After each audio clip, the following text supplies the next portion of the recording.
So this brings us wonderfully to our next segment, the Homam. Obviously, there's a lot of importance given to Rudra Homam. Like I alluded to earlier, it's one of the most important events in our UK Sai calendar, the most anticipated event. Everyone seems to wish to be part of it in some capacity or the other. I've spoken to many devotees across the country, and this is the one event that they always seem to ask about. When is the Rudra Homam taking place? But why do we have a Homam? Why do we have a Rudra Homam for that matter? What does it signify? And more importantly, what does it signify as per the Shastras? We touched upon earlier, or rather you mentioned in terms of, how, if we look at it from the Vedas perspective, how, they sort of segregated, where the Upanishads come in, the Karma Kanda, etc. What significance does a Homa, not to a Rudra Homa, hold? And that too in this day and age. So, if you may. Again, with my limited knowledge, I will share whatever I know. I think the first and the important thing to understand and recognize is the whole significance of Rudram itself, of Sri Rudram. Rudram is one of the most important elements or parts of the Yajurveda. And although there are 4 Vedas, 3 of them are considered to be the more important ones. Rigveda, Yajurveda, and Samaveda. And the Yajurveda is sort of like sitting in the middle of, is at the center of these 3. That's why Trai, Swami's residence in Bangalore, yes. Vrindavan is named Trai. This is the Trai. And of course, I'm kind of digressing a little bit here, but Swami's residence in Puttaparthi, Yajur Mandir, after the Yajurveda. Swami's residence in Kodaikanal is called Shruti. Shruti is the other name for Veda. Yeah, yes. So if you see, that is how much importance he has given to the Vedas. So coming back, the Rudram itself is like a central part, is one of the most important parts of the Yajurveda. And this Rudram is a very, like we spoke about earlier, the Rudram, so there is the Karma Kanda, the Upasana Kanda, and the Jnana Kanda.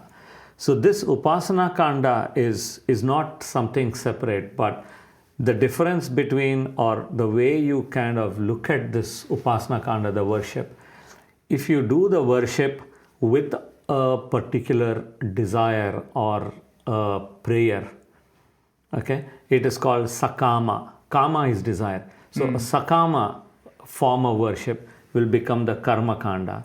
If you do it Nishkama, as in without a particular desire, without any expectation for your individual self, if you do it for the Loka Kalyanam, for the general peace and welfare, health and prosperity and well-being of everybody, that becomes the Nishkama karma. Then it becomes part of the Upanishads or the Jnana Kanda. The Rudra Homam, as we do it as a collective event, by bringing everyone together, that is a perfect example of a Nishkama form of the worship. So that is something which is done for the universal well-being, for the peace and welfare and prosperity, for good health, everything. If you look at if you go into the detail of the Rudram, of the mantras, you will see that it kind of has all of these different elements. Rudram is one document, one text, one prayer, which is probably the most versatile. It is something that can be done as an abhishekam. As in, you take the Shivalinga while pouring water on, you do it as an abhishekam.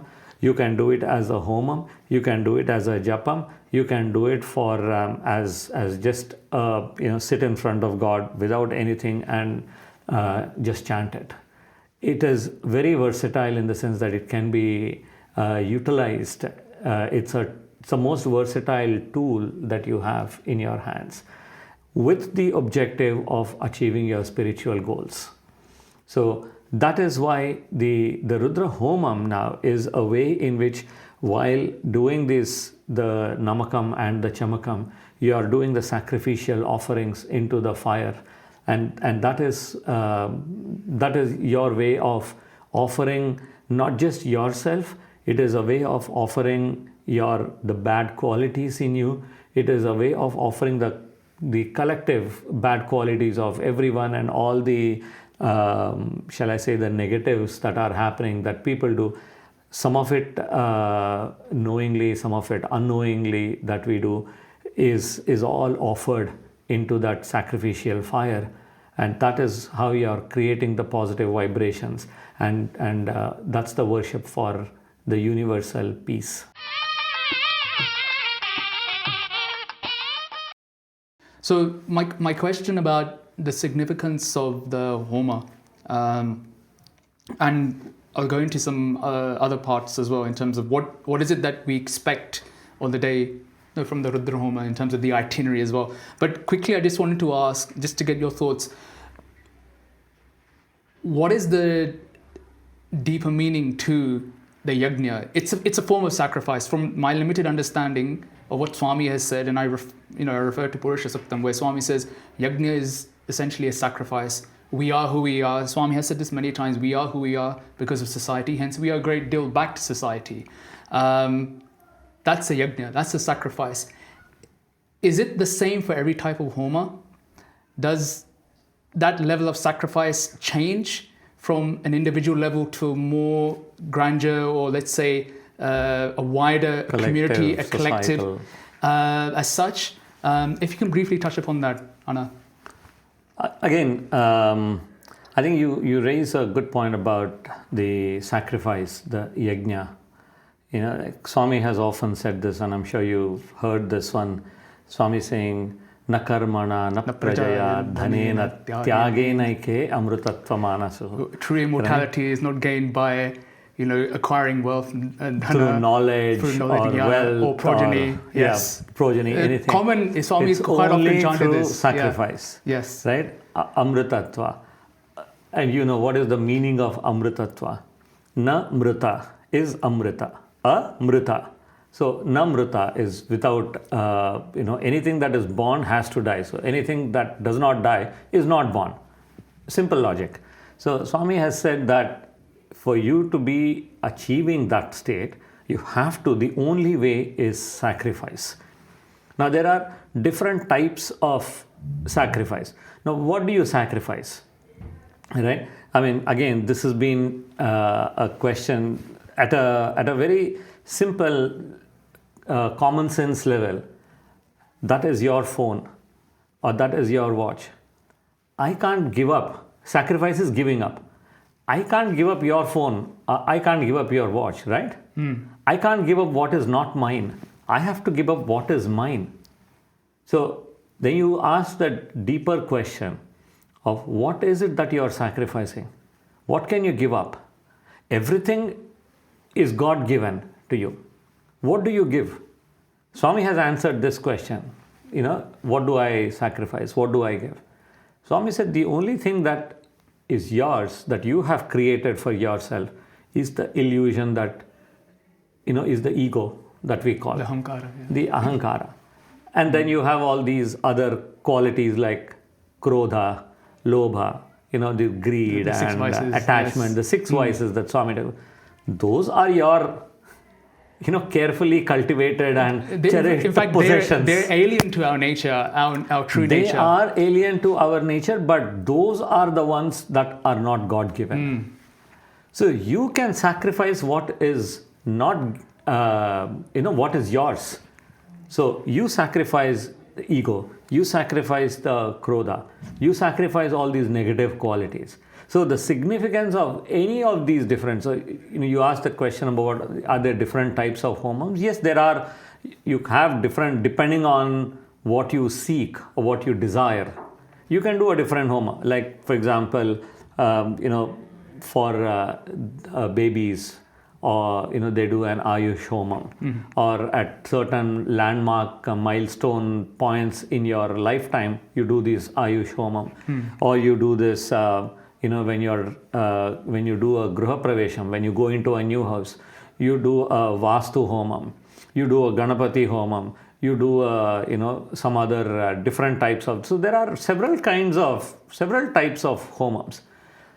The significance and uniqueness of the Rudra Homam, and especially of the one that we do in a collective, the one that we are doing in Birmingham, the significance of that is that it is very clearly with a national or a samasta loka sukhino bhavantu, in line with that theme that Swami has given us.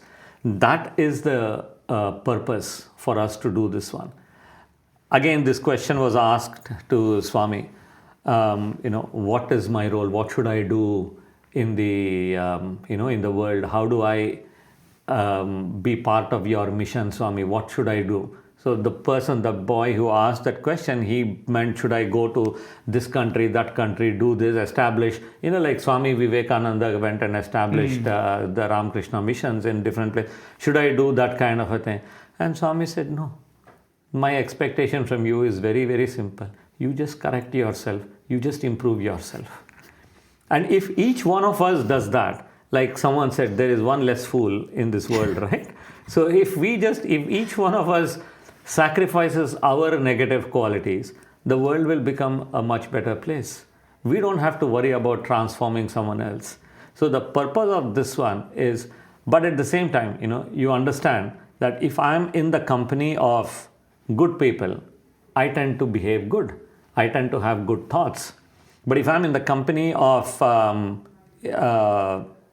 say, people who are having negative thoughts, it is very easy for me to develop negative thoughts.